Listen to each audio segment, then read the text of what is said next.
Gildan Media proudly presents Gildan Seminars, original lectures containing essential information that can be applied to every facet of life and business.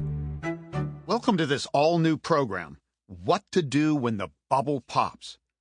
Personal and business strategies for the coming economic winter. Hi, I'm Harry Dent.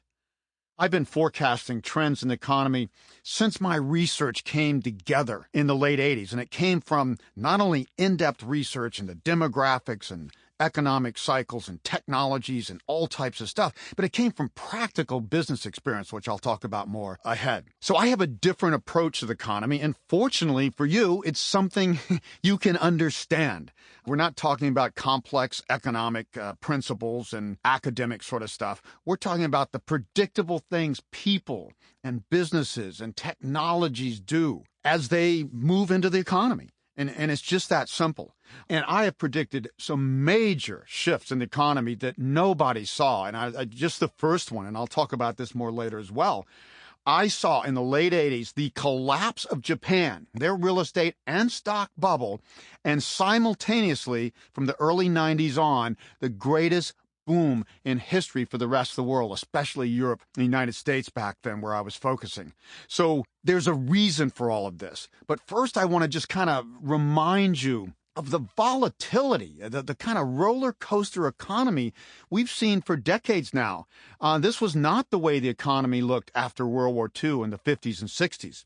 The first thing we saw, and a lot of people have to remember back because it was a while ago, but in the 1970s, we saw recession after recession, and at the same time, the greatest inflation rates in history and the oil embargo and all of this sort of stuff.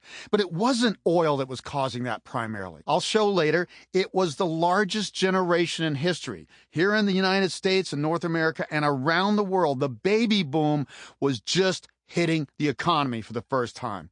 Young people are expensive, and they're the biggest cause of inflation. I'm going to explain a lot of things like this in common sense terms. Emerging countries are famous for having higher inflation rates. Well, that's because they're younger and have much higher proportions of young people. So that was the first time you could start to sense something's different.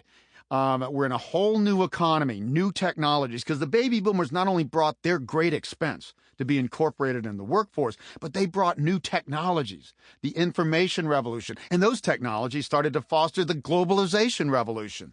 And that's what has caused such dramatic growth and volatility. Sample complete. Ready to continue?